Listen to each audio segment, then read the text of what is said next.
Ready to dive into the fascinating world of love languages? Today, we're exploring Gary Chapman's The 5 Love Languages, zeroing in on words of affirmation. And let me tell you, it's a lot more than just tossing out those everyday compliments. It really is. So we're really going deep into how to use words to make our partners feel truly loved and appreciated. You know, there's that famous Mark Twain quote, something like, I can live for 2 months on a good compliment. And, he might have been exaggerating a bit for laughs, but it does highlight something kind of profound. Like for some people, those verbal affirmations, those words, they're like essential. Yeah, like it's what makes them feel seen and understood. Exactly. Okay, so let's say someone's primary love language is words of affirmation. What is it about these words that's so powerful for them? Well, you can think of it this way. Everyone's got this emotional love tank, right? And for these folks, when you're speaking their language, when they hear those words of affirmation, that genuine appreciation, encouragement, kindness, it's like you're filling their tank right up. Like you're speaking directly to their heart. Yeah, exactly. But how's that different from, say, just telling your partner, hey, you look good today? That's a great question.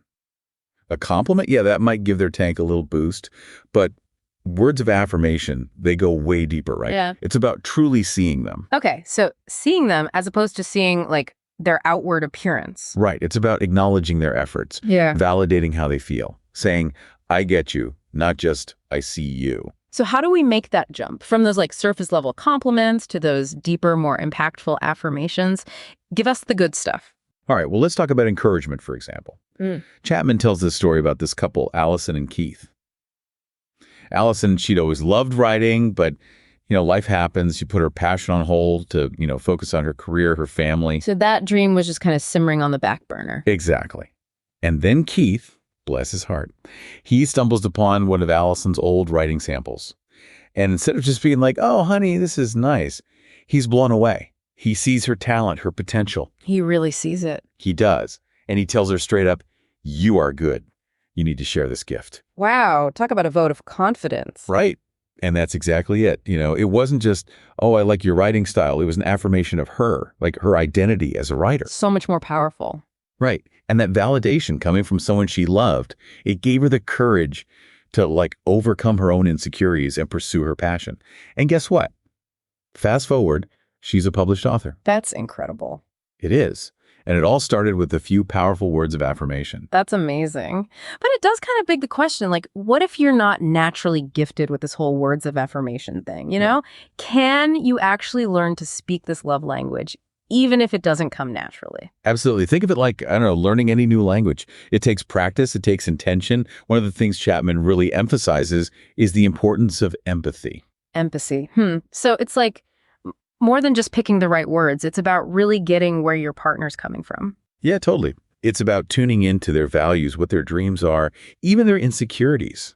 What are they passionate about? What makes them feel really seen and appreciated? So going back to Allison and Keith, if Keith had just been like, oh, you should submit this to a magazine, but didn't actually believe in her talent, it wouldn't have been the same. Exactly. It's the genuine belief, right, that gives the words their power. And here's where it gets kind of interesting. Chapman says, even those tough conversations, when you're disagreeing, expressing hurt or frustration, even those can be an act of love. Wait, really? How can an argument be an expression of love? Okay, think of it like this. Love isn't about never fighting. It's about how you fight. When you approach a disagreement with kindness, you're basically saying, hey, I value you. I value this relationship enough to work through this. So it's not about pretending everything's okay. It's about how you express those feelings when you're not okay. Yeah, exactly. And a lot of it comes down to tone. Remember, we're trying to fill that emotional love tank, not drain it. Makes sense. But how do you actually do that? Especially in the heat of the moment when you're feeling, anything but loving. It takes practice, definitely. But the good thing to remember is to try and focus on I statements rather than you statements. Right. Instead of you're always late, try something like, I feel frustrated when I'm left waiting. Subtle difference, but I can see how that would land differently. Right. It's about owning your own emotions, not putting the blame on the other person. And this is another big one, forgiveness. Because holding a grudge doesn't exactly say love and affirmation. Exactly. Love doesn't keep score. It doesn't hold past mistakes over someone's head. Forgiveness, it's essential for keeping that closeness, that intimacy, because it lets you move on together. So we've got encouragement, kindness, forgiveness. What else does Chapman have for us when it comes to words of affirmation? This next one, it's a biggie, especially in those long-term relationships. Requests versus demands. Okay, break that down for me. So a demand is like you're saying you have to do this or else. It shuts down any conversation. It just creates like a power struggle. Not exactly a recipe for love and support. Right. But a request, it acknowledges that your partner has a choice. Right. It's like saying, I value your needs and desires as much as my own. So using Chapman's apple pie example, instead of saying, why don't you ever bake apple pie anymore, which feels kind of like an accusation. Right, exactly. That would be more like, It'd be more like, honey, you know those amazing apple pies you make? I would love it if you baked one sometime this week. See? Totally different vibe. Because you're expressing what you want, but you're not making them feel obligated or criticized. Exactly. You're inviting a loving response, not demanding it. And that's what this is all about, right? It's about that connection, that appreciation, that intimacy you build just by using the right words. Okay, I'm convinced. But let's be real, not everyone is, like, a poet. What about those of us who weren't exactly born with the gift of gab? Any practical tips for, actually incorporating words of affirmation into our relationships? Oh, absolutely. Chapman actually suggests keeping a words of affirmation journal. Oh, words of affirmation journal. Okay, tell me more about that. So it's really simple.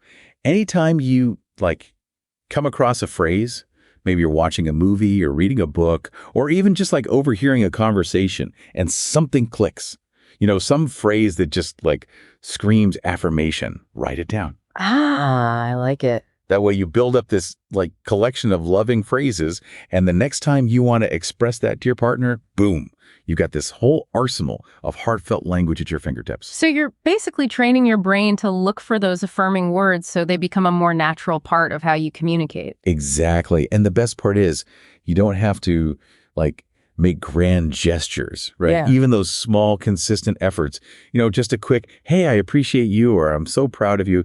That can go such a long way in making your partner feel loved. It's all about those little deposits in the love tank, right? Exactly. Speaking of impact, Chapman talks about this couple, Bill and Betty Jo, who came to him for counseling at their wits' end. Turns out, Bill's primary love language was words of affirmation, and he was totally starved for appreciation from Betty Jo. Oh. And the thing is, she thought she was showing him love just, in other ways. Which probably felt very loving to her. Exactly. But that's kind of the whole point, isn't it? We tend to express love in the way we want to receive it, not necessarily how our partner needs it. It's like they were speaking two totally different languages. No wonder they were feeling so disconnected. Totally. And this is why, understanding your own love language is just as crucial as understanding your partner's, It's about self-awareness as much as it is about empathy. Yeah, because if you're someone who thrives on acts of service, you might naturally just jump in and do things for your partner, assuming that's what makes them feel good too. Exactly. But what if their love tank is actually filled by, quality time or physical touch? Then all those acts of service, while well-intentioned, they're not really hitting the mark. Nope. It's imagine trying to pay for groceries with Japanese yen when they only take dollars. Right. You need the right currency to make that transaction work. Love that analogy. So it's not just about learning to speak our partner's love language. It's also about realizing that, hey, maybe our love language is shaping how we're seeing their attempts to connect with us. 100%. Yeah. And the more self-aware we are, the better equipped we are to create those really deep, fulfilling relationships. This has been such an insightful look into the power of words of affirmation, Just goes to show such a simple concept can have a huge impact on our relationships. It really can. And the best part is it's never too late to start putting these ideas into practice. It really can make a world of difference. Absolutely.